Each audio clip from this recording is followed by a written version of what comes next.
the OPI San Francisco collection for you guys today.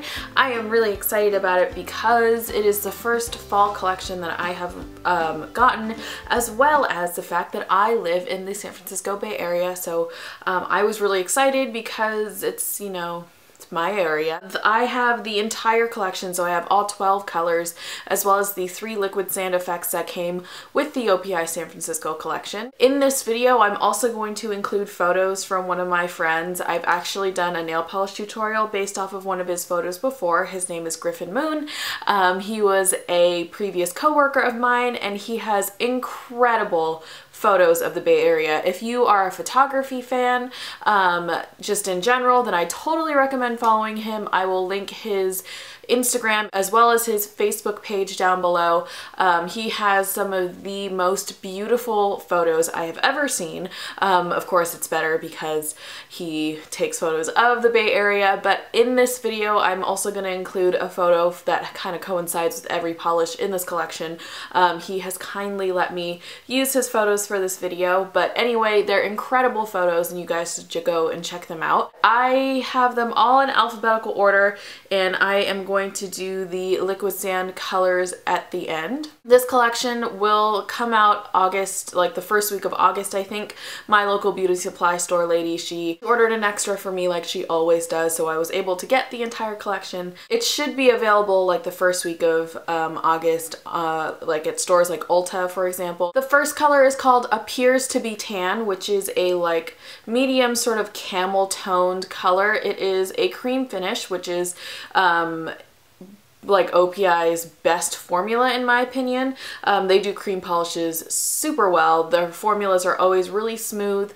They're shiny in like 2 coats. They're opaque in 2 coats. They're easy to use.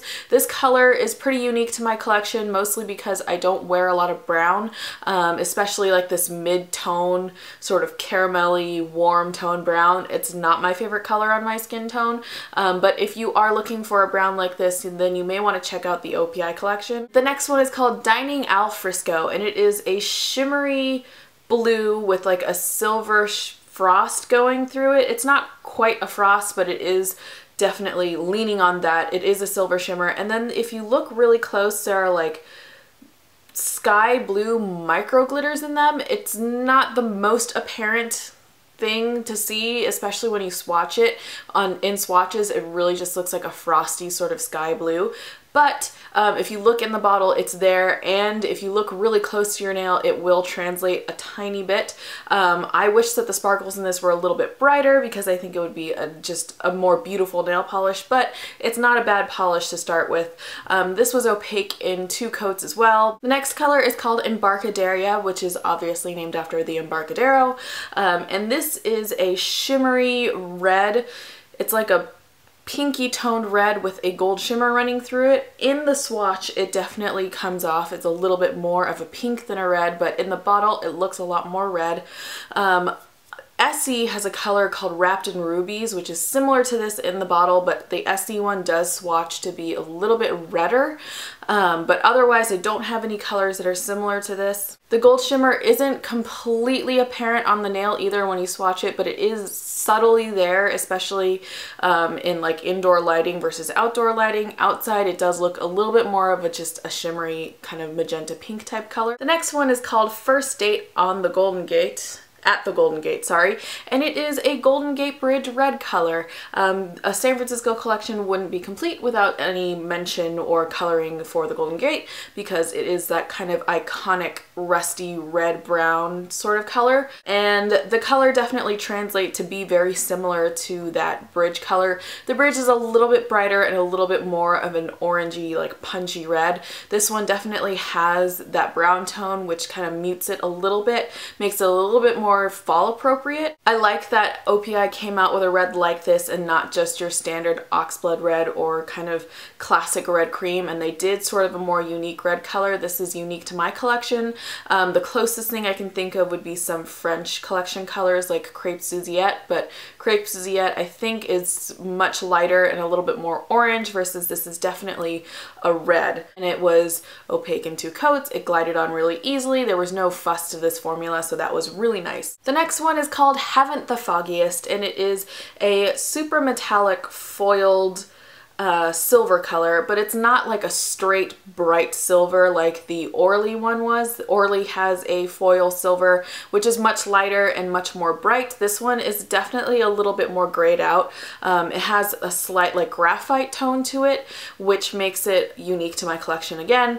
This one is super bright on the nail. It's super reflective.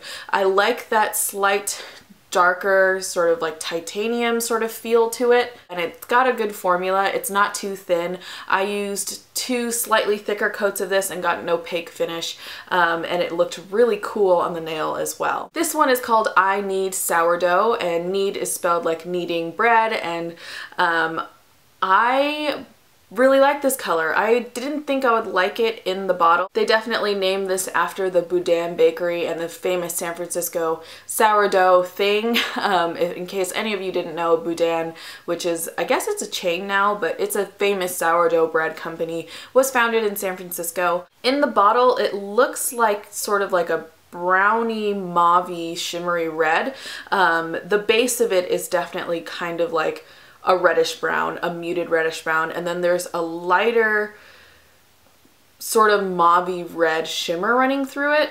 So in the bottle it looks like a shimmery red, but on the nail the brown tone comes off a lot stronger, and it swatches to like this muted shimmery red color, which is really unexpected, and it's not a color that I thought I would like either, but I do really quite like it when it's swatched. This one is called In the Cable Carpool Lane, and it is another cream finish. It is a plummy purple color. This one, when I saw it first, reminded me a lot of the French color that was named after the Louvre. I don't remember exactly what the color name was, but it reminded me a lot of that. This is definitely kind of your typical fall purple color.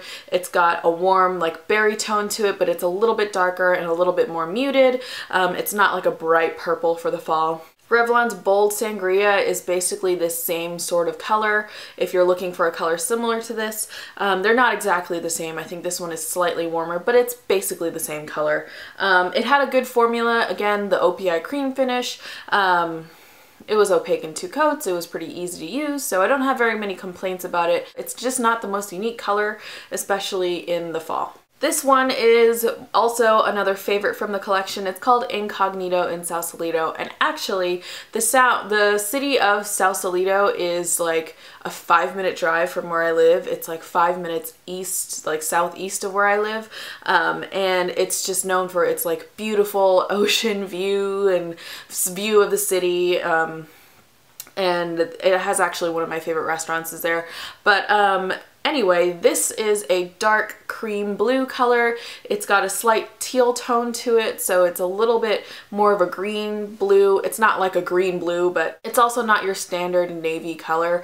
OPI's Roadhouse Blues, which was from 2 years ago, their Touring America collection, is like the straight navy blue sister of this color. Obviously, this is one of my favorites because I love my alternative dark colors, alternative meaning not black. I think colors that can kind of substitute black but still be really dark and really chic are great, and this is definitely one that fulfills that. This one is called Keeping Suzy at Bay, and it is a bright cobalt blue color. It's really similar to the bright cobalt blue that China Glaze released last year in their Safari collection.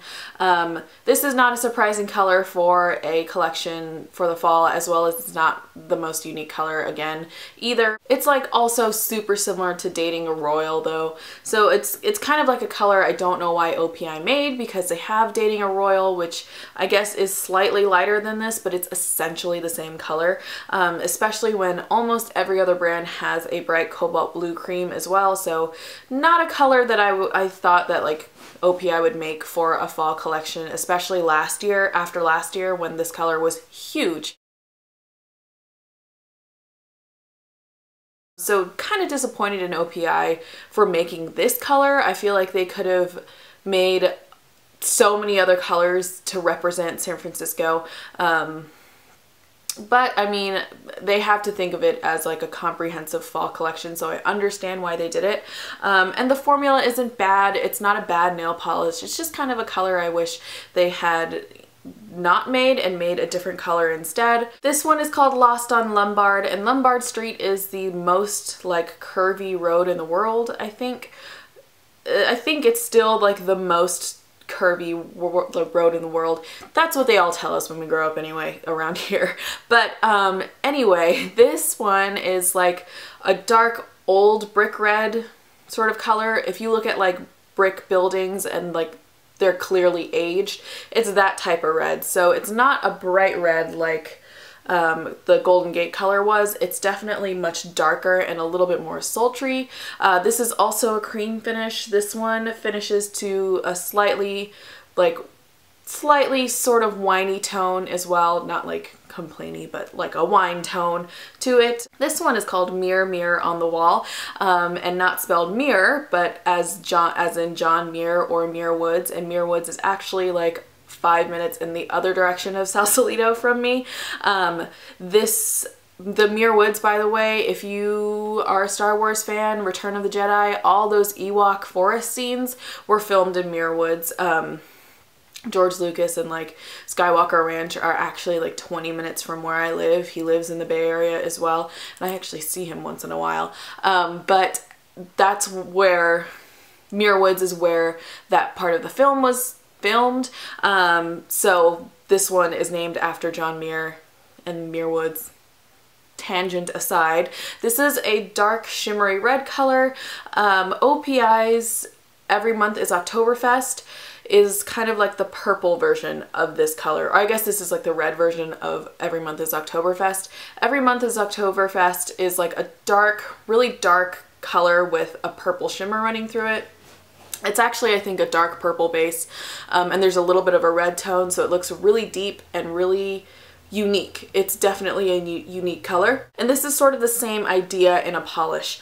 It's a very dark base. It's almost kind of like a browny black base, but there's a bright red shimmer running through it, which is where the depth of the color comes from. I don't have any colors like this at all. This is definitely unique to my collection, as well as unique to OPI's collection, I believe. When swatched, that dark brown base definitely comes through really strongly, and the red shimmer in it reflects out of it really brightly, which is really unique as well. This one was opaque in 3 coats. I did 3 thin coats in my swatches, and it was pretty opaque at that point. And then the last sort of regular collection color is Peace, Love, and OPI, and obviously sort of the hippie theme from San Francisco had to make an appearance in this collection as well. This is the multi-chrome shifty color of the collection, and this is sort of a dark gunmetal-y silver base with a really reflective green and pink shimmer running through it. You can see the multi-chrome pretty well in the viewfinder. Other brands have made colors like this. Deborah Lippmann has one, Wet n Wild has one, but I feel like this is the most duochrome of the ones that I own. The Wet n Wild is not really, it's kind of got a terrible formula. The Deborah Lippmann one is reflective, but I feel like this one has a much stronger color shift to it.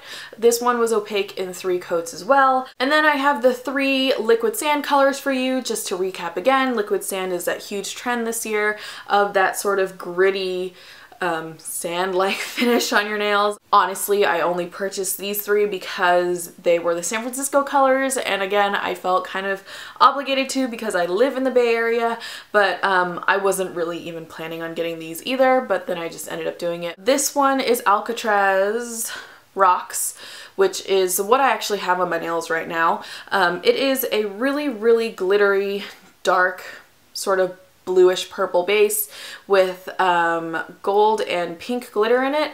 And the gold and pink glitter is definitely a nice surprise for this nail polish. I think it pairs really well. And it's not like an obvious gold and pink. It's definitely like a gold and pink micro shimmer, so you can't even see it. Like it from far away, it kind of just looks like a really nice shimmery bluish purple. But if you look up close, you can definitely see the gold. Standard liquid sand finish. I did 2 coats and it was opaque, and it dries down to a gritty finish. If you want to put a top coat on it, it'll make it shinier, but it won't take away the texture.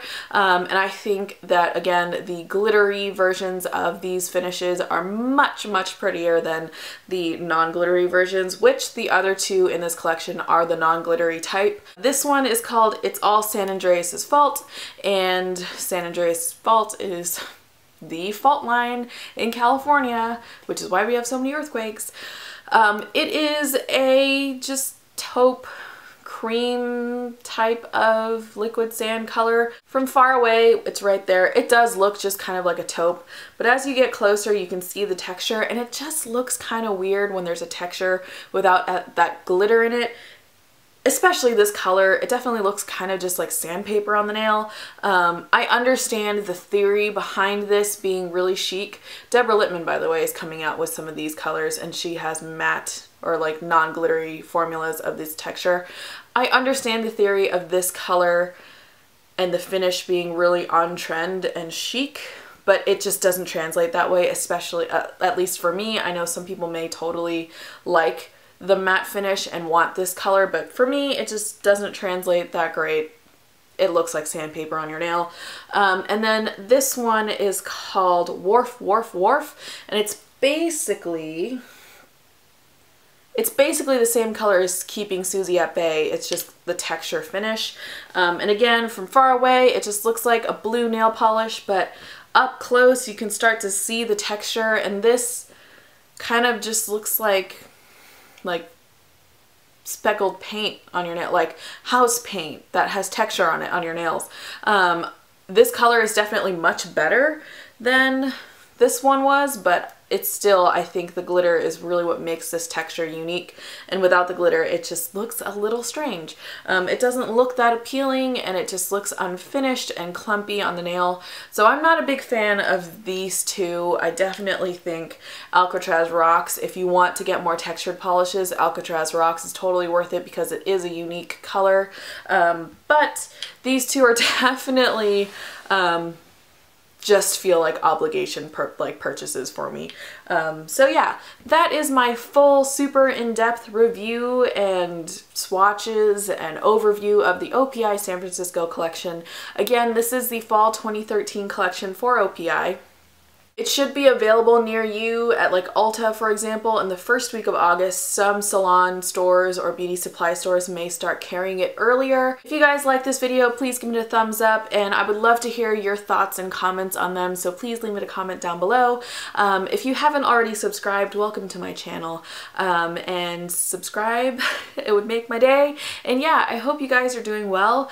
I have my top 10 Essie nail polish video coming up next, and then I'm gonna do probably a Beautiful Beginnings video after that. Let me know what brand you'd like to hear my story with. My Beautiful Beginnings series is about my story and experience with certain brands. I've done OPI, China Glaze, Zoya, Benefit, MAC, and Urban Decay. If you have any suggestions for brands for that, I would love to hear down below. And yeah, I hope you guys are doing well and you guys enjoyed this video and it was helpful to anyone, and I will see you guys soon.